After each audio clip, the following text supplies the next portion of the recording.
Mike Cernovich has a big article up, if we can get it up on screen there. Saudi Arabia to obtain arms nuclear technology in McMaster orchestrated deal. Saudi Arabia will obtain a massive weapons arsenal and missile defense system in a deal pursued by H.R. McMaster, Gary Cohn, and Dina Powell. Under this deal, which is set to be announced in May, Saudi Arabia will obtain technology to build civilian nuclear reactors. President Trump has expressed skepticism of this deal despite continued pressure from McMaster, Cohn, and Powell. Mike, I mean, Saudi Arabia, this is a country that had involvement in 9/11. Trump himself slammed Saudi Arabia for engaging in a brutal war against Yemen. Why is the Trump administration now moving closer to Saudi Arabia with this deal? Well, if you scroll into that article, you can see a picture that is quite revealing. You can see Dina Powell hanging out with the wife of the same Saudi prince who told Donald Trump that he was a disgrace, not only to the GOP, but to all Americans. So there you can see Dina's with Uma, she's with the Saudi princess, Ariana Huffington. It really says it all. Once KT McFarlane is out, Dina Powell is actually one of two people who is going to be second in command at the National Security Council. She's working her way up. So she and globalist Gary, who both worked at Goldman Sachs, and as you know, the Saudis give a lot of money to Goldman Sachs. Goldman Sachs will make a lot of money out of this deal, brokering this deal.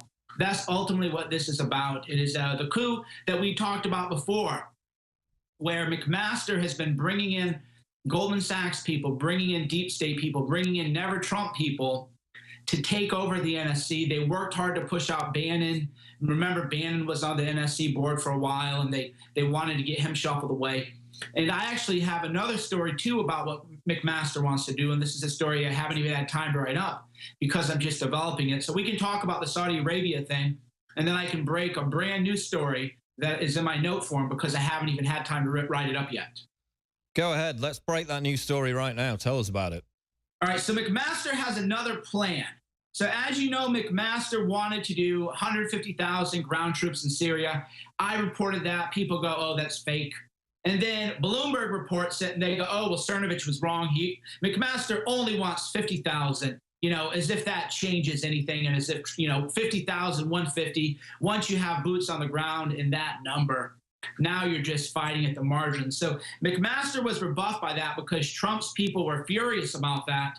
And that's why a lot of the media team actually really hates me, because I'm breaking this kind of news and I'm disrupting globalist Gary, Dina Powell, and all those people. And remember, too, the head of Trump's media team is actually a never Trumper. So it really is mind-blowing. So McMaster presented a $35 billion plan for Afghanistan at a principals meeting, which was with the whole National Security Council minus the president was there.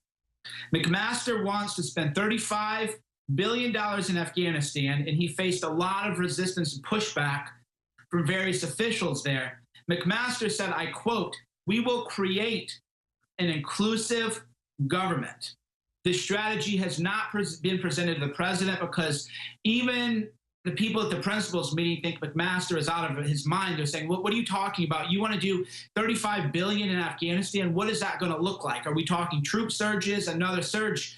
Now, remember, McMaster was a protege of David Petraeus, and Petraeus is indeed pulling the strings of McMaster, and Petraeus was a big proponent of the surge. So McMaster is now going to present another massive $35 billion plan to Donald Trump to create a new regime in Afghanistan. Now, where's Bannon in all this? Because, of course, we know there were reports that he had spoke out against the Syria strike. There were separate reports that he had kind of faded off into the background. At one point, it looked like he was hanging on by a thread. Where's his voice in all this? Why isn't Bannon being more vocal in telling Trump what a sheer disaster this is going to be, given the history of interventions in the region? Well, the media played a great psychological operation on Trump, and I actually had warned people about it because I knew it would work. What happened with Bannon is the media created a narrative which claimed that Bannon was violating one of the 48 laws of power, which is never outshine the master. The media made it look like Bannon was actually controlling Trump. that rattles Trump's ego because he's thinking, how dare anybody say that that's my strategist. Bannon was actually going to be out. Like as of 10 days ago, Bannon was gone, but he actually had to completely lay low and realizes that if he is too vocal, then Trump is going to have him out. Because what you don't see in the media, which I find interesting, is where are the articles saying that Gary Cohn is manipulating, controlling Trump, even though Gary Cohn is the one presenting these tax plans. So what the media is doing is they are trying to attack Trump and attack his ego by saying, look, Bannon really controls Trump. That's how they create drama. That's how they create strife. But the media is not saying anything about McMaster or Dina Powell or Gary Cohn. Even those are actually the real puppet masters, because a lot of people are saying now that Trump doesn't want to go on this trip to Saudi Arabia. Trump was actually not sold on it, but he's getting a massive amount of pressure from Dina Powell, McMaster, and from Cohen. So they're the people who have more or less taken over the National Security Council. And now the NSC is essentially becoming a puppet of Petraeus and a puppet of Goldman Sachs in Saudi Arabia. And as you said, the media isn't going to kick up a fuss about the fact that, you know, as I talked about months ago, literally half of the National Security Council were Council on Foreign Relations members. This was months ago. And you would expect some of them to be, but, you know, that swamp was filled pretty quickly. I want to get your take on this as well, Mike, because it ties into all this. Ivanka Trump, and let's get that clip ready again. Ivanka Trump saying that allowing Syrian refugees into the U.S. needs to be part of the discussion. Let's roll the clip.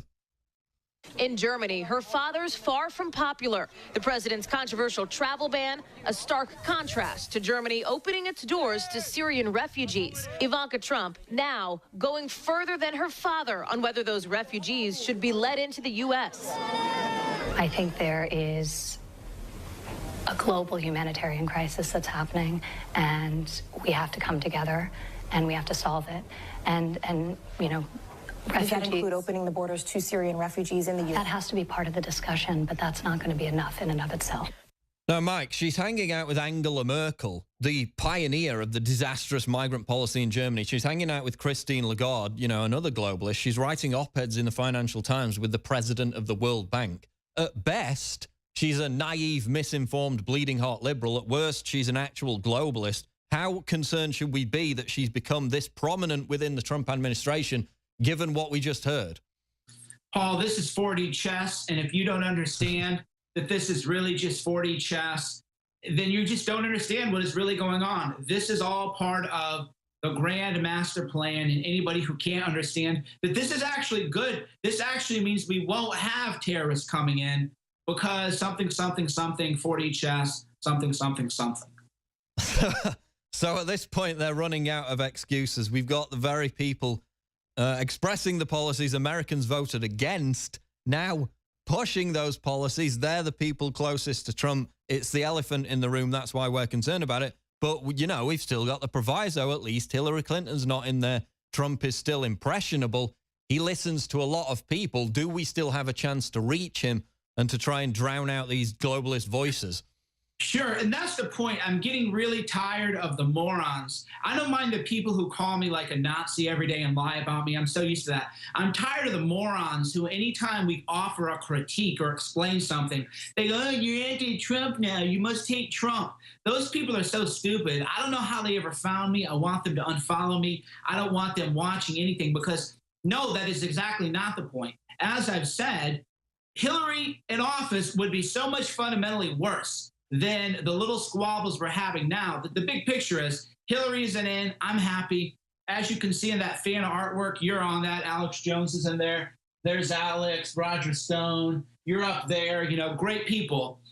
There's no question that it's a great thing that Trump won. There's also no question that you don't just vote for the guy. He goes in office and then you quit talking about issues that matter to you. I find it astounding that Gary Cohn, Dina Powell, and H.R. McMaster, they're every day trying to get Trump's ear. They're trying to influence him. They're trying to persuade him.